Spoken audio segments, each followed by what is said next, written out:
on the right side so that you can pen down the basic analysis. Thinking about how to bake for each diagram. I'll guide you through so that when you do your revision, you are clear what are the basic steps of the.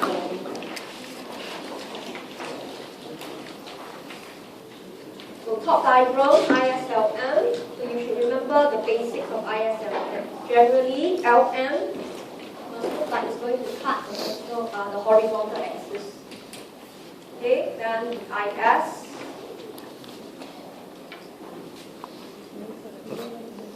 So you need to narrate to yourself. This is money market equilibrium. This is goods market equilibrium.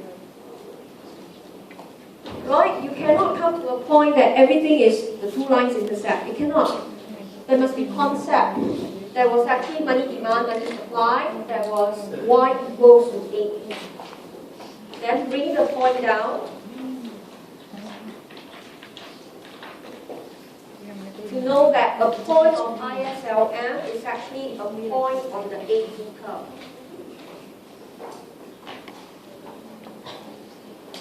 But if this is called equilibrium output, then you have an AS which you should draw slightly flatter.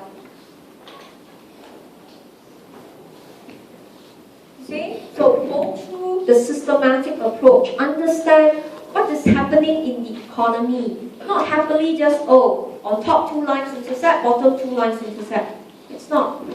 So a point on the AD with the equilibrium income, there's the AS curve. That tells you the firms will also set the equilibrium price in one. Then you assume that Y1 equals Yn. That means, I will write it in the diagram, U equals Un. Equivalent to say, labor supply equals labor demand. What does that mean? Labor demand is by firms. Labor supply is by workers. Workers set wages according to PE. And from PE, the firms, should I say, from PE, the workers set wages, the firms set prices. That's labor demand. Which you see, so when I translate the point, it's not automatic. I narrate it to myself. Then, of course, put in the LRAS.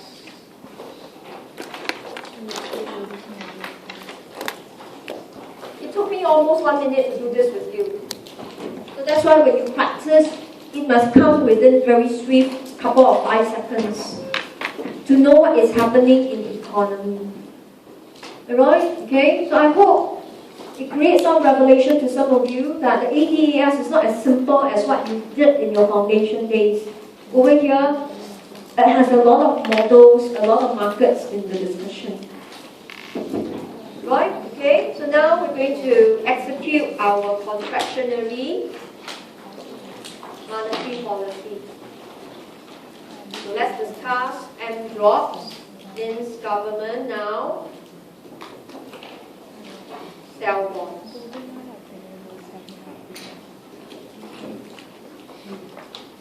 So fill up the gap for me.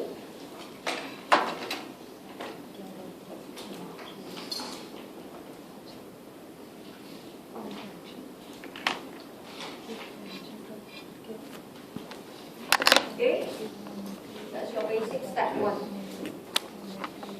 Contractionary policy, government sell bonds, means government issue bonds. It's the same equivalence. Discuss your LM. Discuss your interest rates, investment, AD.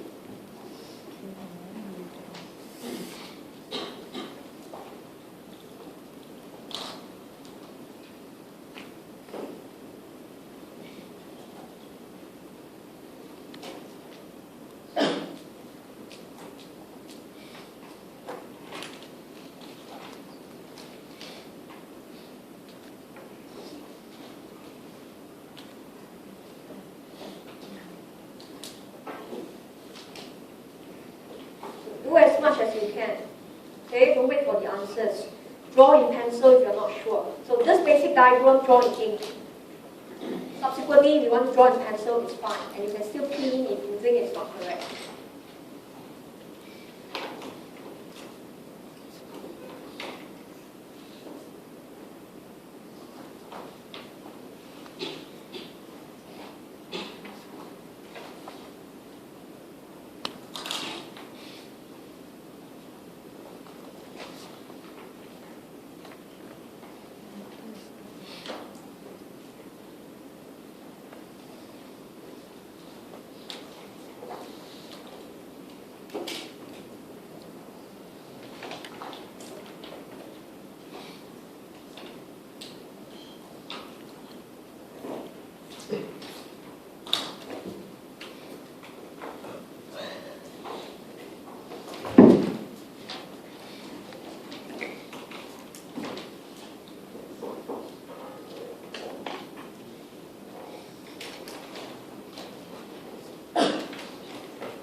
So do as much. If you can reach step 3, you're actually very okay already. It's just that you've got to be very meticulous. So you can see, you need to draw. So far I tell you, other diagrams, if you cannot finish drawing, it's fine. But this, you must finish drawing, or else the answer is not complete. So step 4, if you can, find for me your point D. Okay, discuss where is output, where is unemployment, where is your price level, and you can get this kind of conclusion.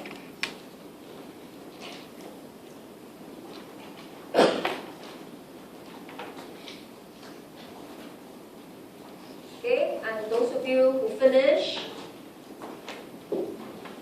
put in your evaluation point. Do you think you can go back to point D?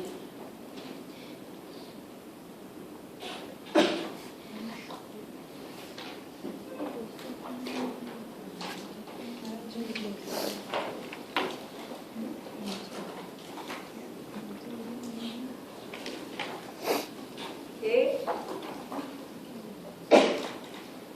So instead of going point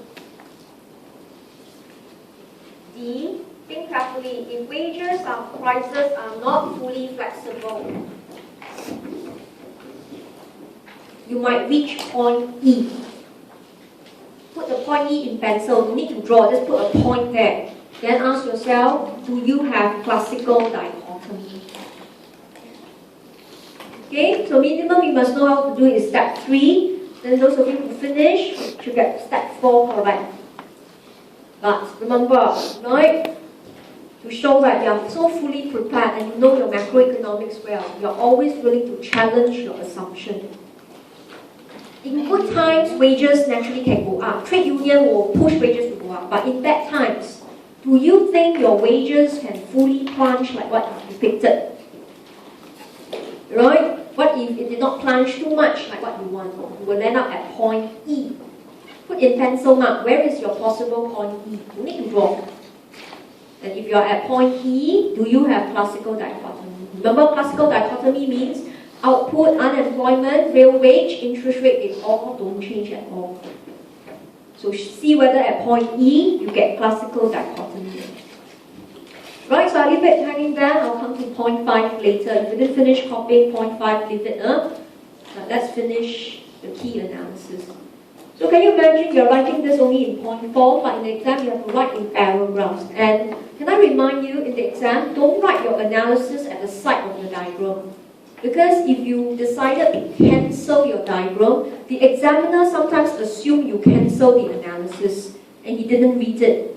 You will be penalized. So don't. always draw the diagram in one page and then the analysis at the bottom or the next page. It's always up to you. But never write the analysis at the side of the diagram. I do it in lecture notes so that you can follow. But when you do your own exam answers, write it at the bottom. Okay? So let's check whether you can reach your step 3. Okay, so government sell bonds, money supply drop, LM should shift up, interest rate should go up, investment drop. So, okay, you will have to illustrate the effect. So you should have this, LM shift up, reach point B, interest rates went up, investment went down, output went down. Okay, so bring down the Y2, right? Because every point on ISLM gives you the point on the AD. So in this case, you have to check very carefully. Your point B is here. So that's why all the subsequent lines you can draw in pencil. In case you mark wrongly, you can clean away. But the basic set I drew as a start must be in ink. Don't draw everything in pencil. The examiner will deem that you are not confident. Okay, right? And after you draw in pencil, no need to convert to pen. Don't waste time. Right? Just leave it. If out of all your answer, 1 or 2 diagram has pencil mark, it's acceptable one. So you're at point B, you can see output drops, right? And output Y2 lesser than Yn. Okay, so it's very logical. Demand drops, unemployment must have gone down. So it's higher than UN because the firms retrench the workers because spending drops. Right? So at point B, the firms will set price at P2. Right? And P2 now is smaller than P1. So you must graph that expected prices hasn't changed. People are aware oil prices, transport prices, food prices are still very high. Just that they got no choice. They saw the economy shrinking with a lower price. Right? But after P2 is being announced, they believe that price is going to fall. Then they lower than PE. So you put an arrow. In the subsequent diagram you cannot draw, just put arrows if you can. This is your step 2. Right? The AS curve will have to shift right or can shift down. Okay? Or shift to the right. Either one is correct. Okay? Then you know the wage setting, price setting model says if PE goes down, you will lower your wages. But prices initially unchanged, labor demand will go up. That's how you know your output will increase. And because you keep cutting wages, and your economy is still in recession, so you still have to cut prices. Right? And this is how on the ADAS, you will reach point B. Okay, so draw it in. Do it in a different color so that you can see. Put it here. Okay, draw as parallel, because I dropped my ruler. That is SRAS2. Right, and specifically, this is your price equals to PE3. So why do they equalize? Because you're back to full employment. Right, so not only you lower your PE, but prices also cut until they are the same. So this is step 2. Medium run and the long run. Medium run is continuous shift of AS downwards or to the right. Because firms will employ the workers, increase output. But firms will have to continually cut prices because wages drop. Demand is still on the left, so he's willing to cut the prices until point B. Okay, then for step number 3, prices continually drop. Keynes effect tells us If prices keeps falling, right, we hold lesser money. We will put money in the FI. So financial institution will therefore cut interest rate. The LM, right, therefore has to shift down. So we go to the diagram. Okay, we were at point B. You can do it in a different color if you want to. You know the LM will shift down. Interest rates will go down. That was Keynes' effect. So that investment would go up and output can increase, and you're back to point A. So there's literally nothing to draw. All you know is the LM will go back. But please don't shift the LM because you must go back to Y1. You must bring in the Keynes effect. You have to really be very strong at ISLM. Okay, so in this case, these are your first 3 steps. So check at which stage you are not clear. Usually students are not very good at PE. They take a long time to struggle with PE.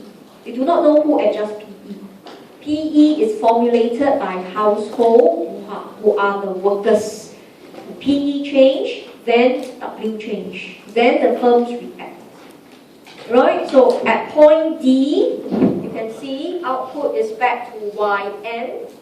Intuitively, Y is back to UN. Y is back to YN, U is back to UN. So change in Y, change in U is 0.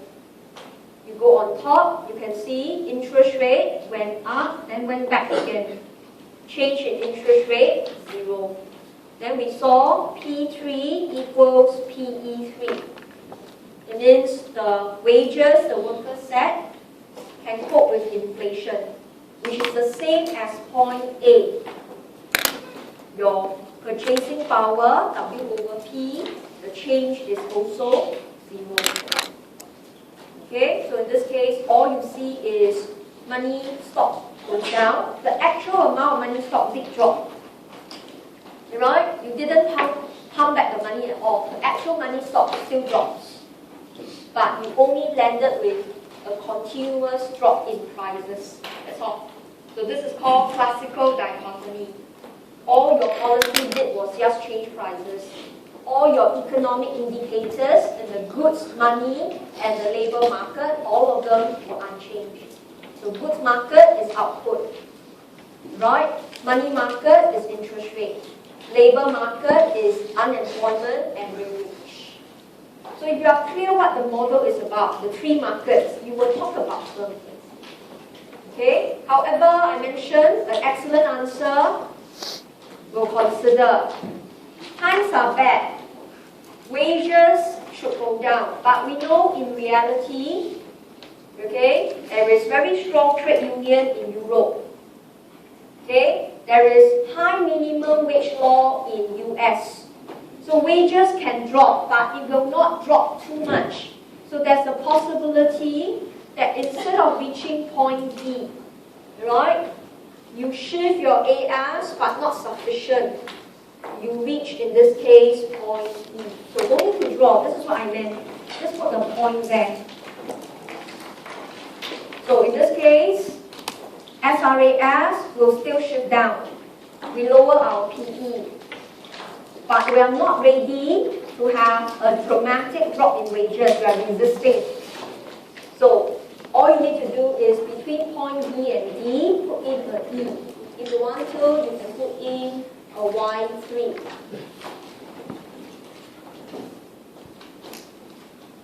Okay?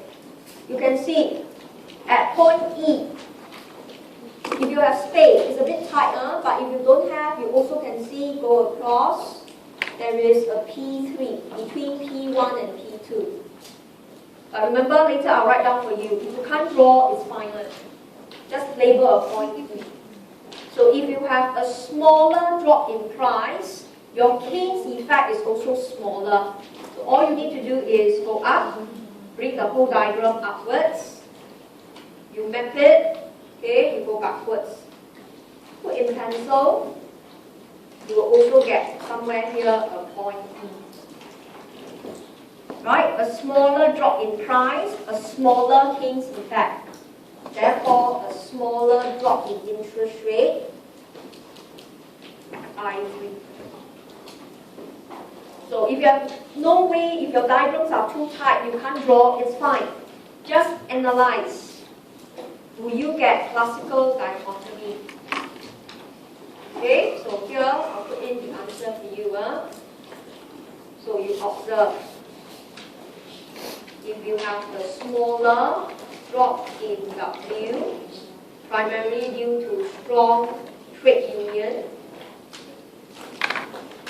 or you can have high minimum wage law. So wages can drop, but they don't drop too much. The trade union will resist it. Or your minimum wage is at $12 per hour.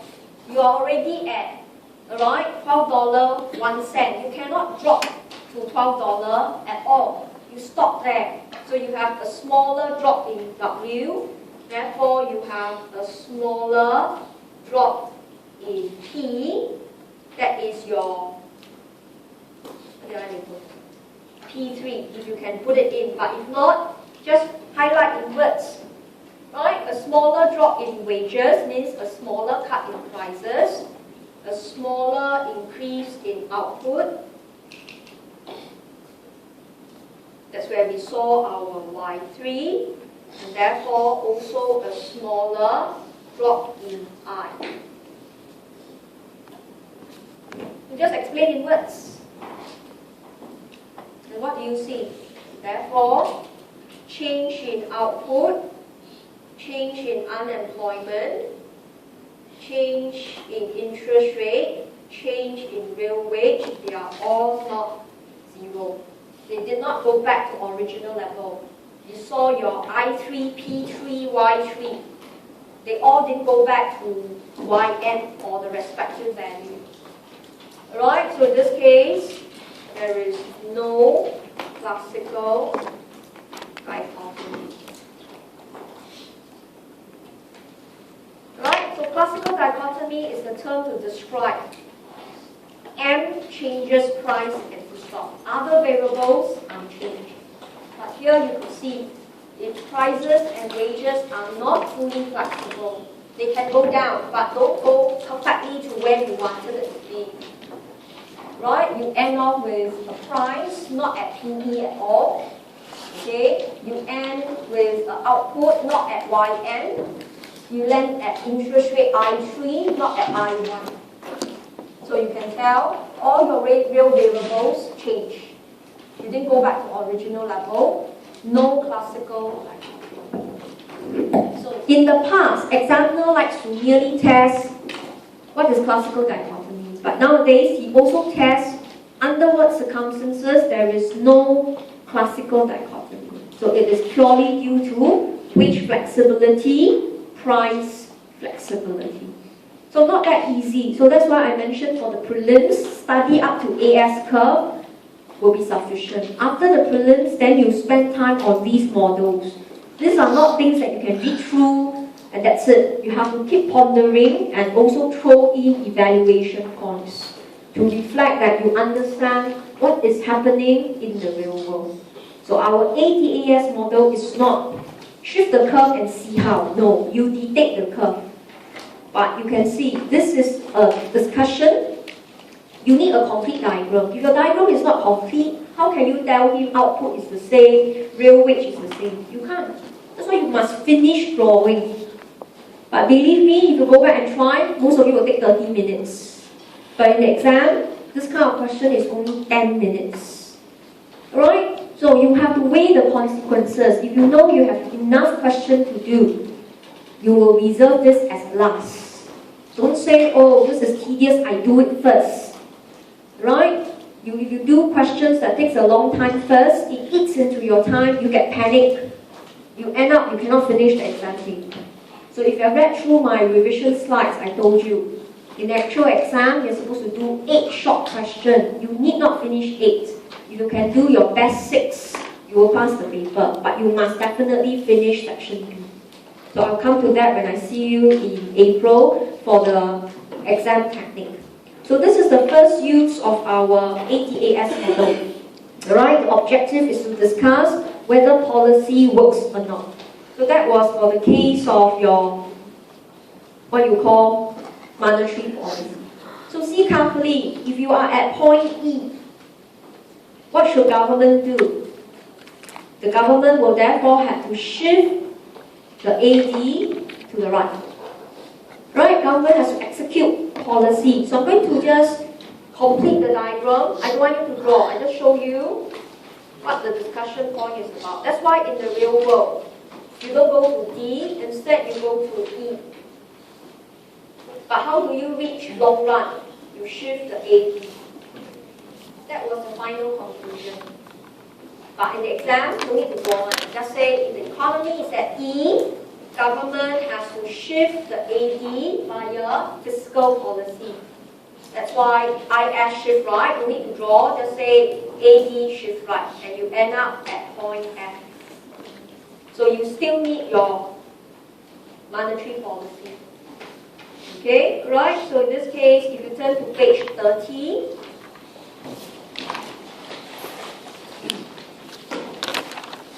this is the discussion that I had with you. The key comments is monetary policy totally useless because if wages and prices are fully flexible, you don't need the policy. But we saw in the real world, wages and prices were not fully flexible. So you still need fiscal or monetary policy to speed up the economy. Okay, right? So that is on monetary policy. Now let's look at page 31. So I will not go through page 31 in depth. This is just a repeated analysis. But now focusing on fiscal contraction. I'll just show you the key points. So by now you should be familiar. You first draw ISLM, money market I1, goods market Y1. Bring it down. You should draw AD1 first. So there's the Y1 here. You should first draw the AD, then draw the AS, then go across P1. That's the initial diagram. Then because you assume Y1 equals Yn, then you draw the vertical AS curve. So that tells you if your Y1 equals Yn, U equals to UN. Meaning to say, labor demand equals labor supply. So that tells you the price P1 must be equivalent to PE1 because labor market is at equilibrium. There's no more wage price setting. The prices the firm set is equal to the wages that the firms gave to the workers. So that's why you get PE1. Right? And of course, interest rate was at I1. Again, you see, goods market, money market, labor market. Free markets existing at only one point of ATAS. Okay, so you are doing a fiscal contraction. Example, G bar drops or T bar goes up. So you know you will shift IS to the left. Okay, so I'll just put in the numbering for you. So IS shift left. Okay, through the contraction, interest rates drop.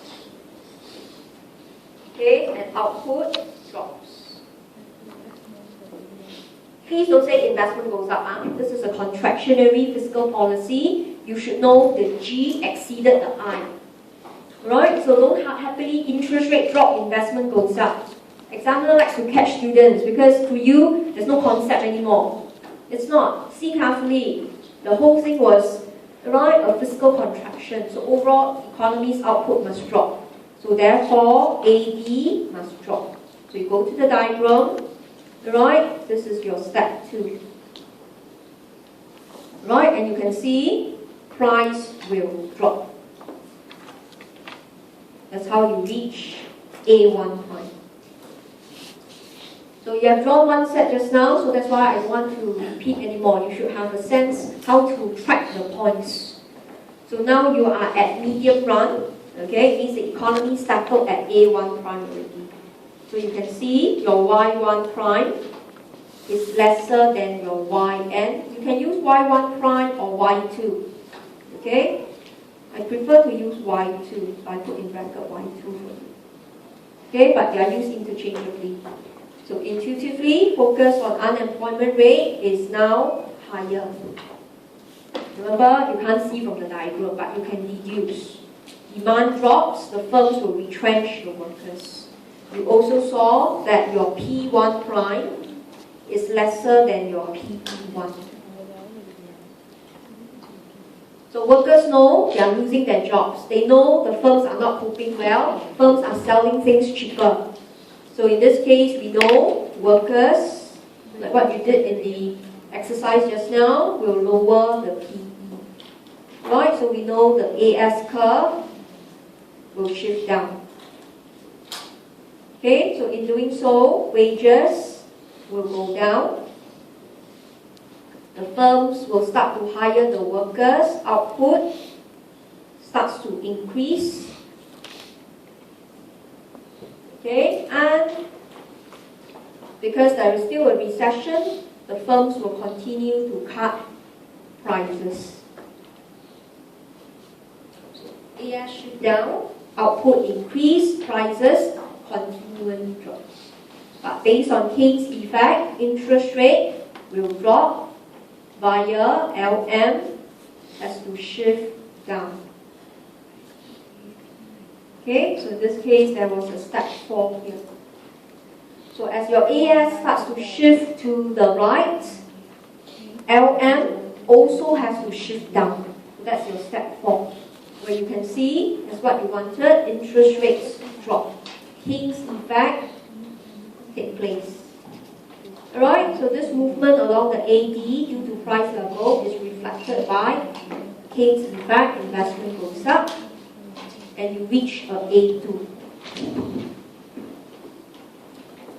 So you can't memorize, you literally got to track the process. Okay, and again you can see why examiner likes to test such questions, because it tests you all the topics that you have learned. Okay, so anticipating such questions should be much realistic, rather than keep thinking questions are very easy, everything is only one curve at a time. No. Ultimately, you must know how to use the model. So the economy is now at A2. You can see output is back to YN. Okay, unemployment is back to UN. But look at interest rate, it is at I2, which is at point A2 also. You don't need to mark out. Huh? Actually, you don't need to write this. It's really at A2. So what you see is interest rates drops. It started at I1. Then one time, due to government spending contraction, it dropped. Second time, due to Keynes effect, it drops. So there was a continuous drop in interest rate. Price level is at P2, which is PE2. Right? So this is your conclusion. You could gather output, unemployment, real wage. The change for all of them is 0. Right? So output, unemployment is always easy to see. They relate to each other. But why is it real wage unchanged? Because the price level is equal to expected price. Your purchasing power at A1 and A2 is the same. The wages you get can cope with cost of living. That's the meaning of real wage, your purchasing power. However, change in interest rate, change in price is not 0. So therefore, we don't call this dichotomy, we call, right, this is called non-neutrality. Fiscal policy is non-neutral because it affects interest rates and investment. Alright, okay, so this is different from fiscal policy. This is different from monetary policy. So a fiscal expansion results to a continuous drop in interest rate. But output, unemployment, and real wage goes back to as before. Okay, so I don't have time to do it. You go back and try for yourself. Okay, if government will produce your fiscal expansion,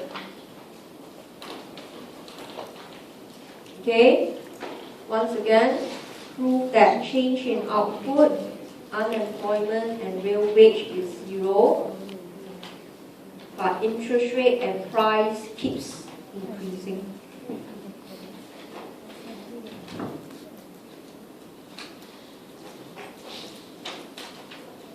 If you want to prove that wages and prices are not fully flexible, you can also go again. Go back, try out the entire discussion. If you can, finish in maximum 15 minutes. Doing in 15 minutes really borrowed 5 minutes already. So don't think 15 minutes, right, it's not enough. You should finish in 15 minutes. Okay, so this is fiscal policy being non-neutral, because it will actually boost your investment. Interest rate keeps increasing. So look at the two discussion. Economy is able to reach long run purely because workers can change wages, firms can change prices. That was the key assumption. Right? That's why the economy can automatically reach long run. So with that, right, let's look at the next evaluation point. Now, the next 2 pages will prove to be quite challenging for some of you who are quite weak in concept. Okay, but the next discussion itself is usually only used in section B. By now, more or less, you should know what are the 4 topics you should prepare for section B.